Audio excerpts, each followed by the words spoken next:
Morning students. और अपने उसी मिशन में जो हमारा मिशन 16 नवंबर से, फिर से बता रहा हूँ, रिपीट कर रहा हूँ, 16 नवंबर से जो 30 अप्रैल तक चल रहा है, उसमें जो आज का टॉपिक है जिसमें हम नेक्स्ट 2 या 3 दिन डिस्कस करेंगे इंपॉर्टेंट क्वेश्चंस पे, वो हमारा टॉपिक आज स्टार्ट हो रहा है hydrogen.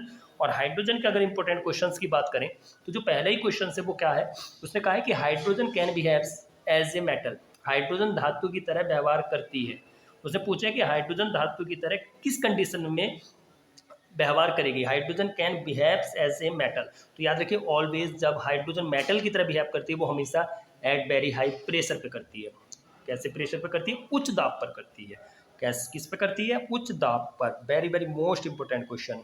Hydrogen can behaves as a metal at very high pressure. बहुत ज़्यादा उच्च दाब पर जो हाइड्रोजन है वो किसकी तरह बिहेव करने लगती है? आपका मेटल की तरह करने लगती है। सेकंड क्वेश्चन उसने कहा है कि which of the following is formed on reactions of carbon monoxide gas with di hydrogen in presence of cobalt catalyst. Cobalt उत्प्रेरक की उपस्थिति में कार्बन मोनोऑक्साइड की अभिक्रिया H2 से कराने पर निम्न में से किसका निर्माण होता है? तो देखिए उसने क्या कहा है, कार्बन मोनोऑक्साइड की अभिक्रिया जैसी हम हाइड्रोजन से कराते हैं, किसकी प्रेजेंस में कराते हैं? कोबाल्ट। तो क्या बनता है? अब यहाँ पे क्या है, आपके पास 4 हाइड्रोजन है तो CH3OH क्या बन जाता है आपका? मैथेनॉल बन जाता है। क्या बन जाता है आपका? मैथेनॉल। कौन सा ऑप्शन हो जाएगा? फर्स्ट। नेक्स्ट क्वेश्चन देखते हैं। नेक्स्ट क्वेश्चन में उसने कहा कि the property of hydrogen which differentiate it from alkali metals is. निम्न में से कौन सा गुण हाइड्रोजन को क्षार धातु से भिन्नता प्रदर्शित करता है? It is non metallic character, its reducing character, its affinity for non metal, its electropositive character. तो आपको पता है कि the property of hydrogen which differentiate it from alkali metal is, तो आपको पता है क्या है? It is non metallic character, अधात्विक गुण। अधात्विक गुण, क्योंकि आपको पता है कि जो फर्स्ट ए ग्रुप होता है उसमें सब कैसी होती हैं? धातु होती है, मेटल होती हैं।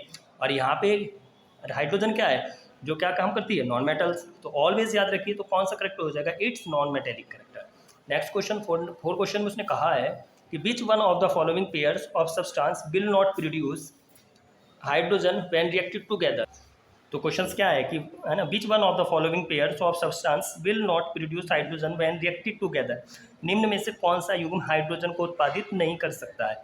इसमें से कौन सा पेयर ऐसा है? तो ऑलवेज याद रखिए, कॉपर कंसनट्रेटेड HNO3 के साथ। क्योंकि आपको पता है मेटल जब भी किसके साथ रिएक्शंस करेगी, ये मेटल है, वाटर के साथ रिएक्शंस करेगी, ऑलवेज क्या बना लेगी?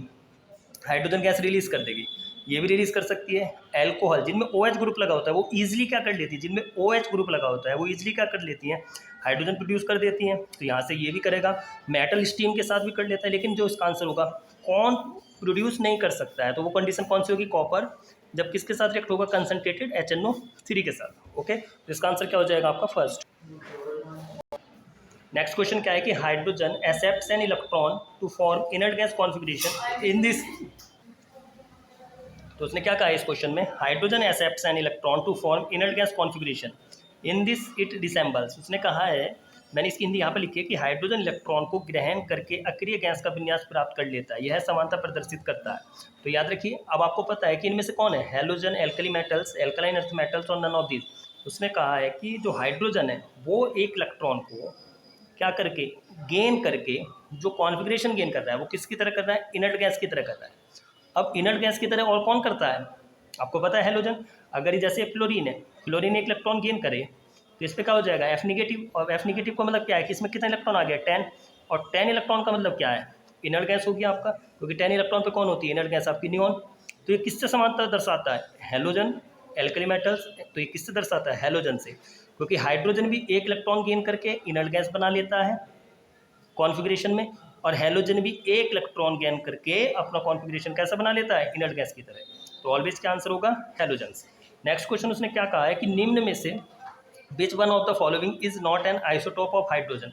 निम्न में से कौन सा हाइड्रोजन का समस्थानिक नहीं है? Which one of the following is not an isotope of hydrogen. Ortho hydrogen, deuterium, tritium, none of this. आपको पता है ड्यूटीरियम भी होता है, ट्राइटियम भी होता है, लेकिन ऑर्थो हाइड्रोजन हाइड्रोजन का आइसोटोप नहीं होता है। ओके, तो इसका आंसर क्या हो जाएगा? Ortho hydrogen. अगर नेक्स्ट क्वेश्चन की बात करें, hydrogen is not obtained when zinc reacts with, कि Zn को किसके साथ क्रिया कराने पर हाइड्रोजन का निर्माण नहीं होता है? तो ऑलवेज याद रखिए, कोल्ड वाटर। कोल्ड वाटर के साथ रिएक्शंस कराने पर हाइड्रोजन का फॉर्मेशन नहीं होता है। अगर नेक्स्ट क्वेश्चन की बात करें तो hydrogen bonds energy is equal to, hydrogen bond की जो ऊर्जा बराबर होती है, hydrogen bond energy is equal to, तो किसके इक्वल होती है 3 to 10 kilo calorie. Okay, next question की, next question, number of neutrons है ना, number of neutrons in their isotopes of hydrogen, protium, deuterium and tritium respectively is, hydrogen के समस्थानिक, protium, deuterium तथा ट्राइटियम में न्यूट्रॉन की संख्या क्या होगी। देखिए अगर हम प्रोटियम की बात करें तो 1H1, तो इसमें न्यूट्रॉन कितना होगा, देखिए कैसे न्यूट्रॉन कैसे निकालते हैं, ऊपर है ना जो मास नंबर है उसमें से एटॉमिक नंबर को माइनस कर दो, कहने का मतलब क्या है, जो ऊपर रखा है उसमें से नीचे वाले को माइनस कर दो, तो 1 - 1 इक्वल कितना हो गया 0। ड्यूटेरियम की बात करें तो क्या होता है 1H2, तो 2 - 1 इक्वल कितना आ गया 1। और ट्राइटियम की बात करें तो 1H3, और यहाँ पे क्या आएगा 3 - 1 इक्वल 2। तो क्या कंडीशन जनरेट हुई है 0 1 2, तो आपका क्या हो जाएगा नंबर ऑफ न्यूट्रॉन्स 0 1 2। और आज का जो लास्ट क्वेश्चन है उसने कहा है कि which of the following is form when zinc reacts with NaOH, तो याद रखिए ऑलवेज जब भी हम जिंक को NaOH के साथ रिएक्ट करेंगे तो याद रखना एक क्या बनता है आपका हाइड्रोजन गैस बनेगी, और एक क्या बन जाता है आपका जिंकेट बन जाता है, सोडियम जिंकेट। जैसे इससे रिएक्शंस करेगा तो Na2ZnO2 सोडियम जिंकेट बन जाता है, क्या बन जाता है आपका सोडियम जिंकेट।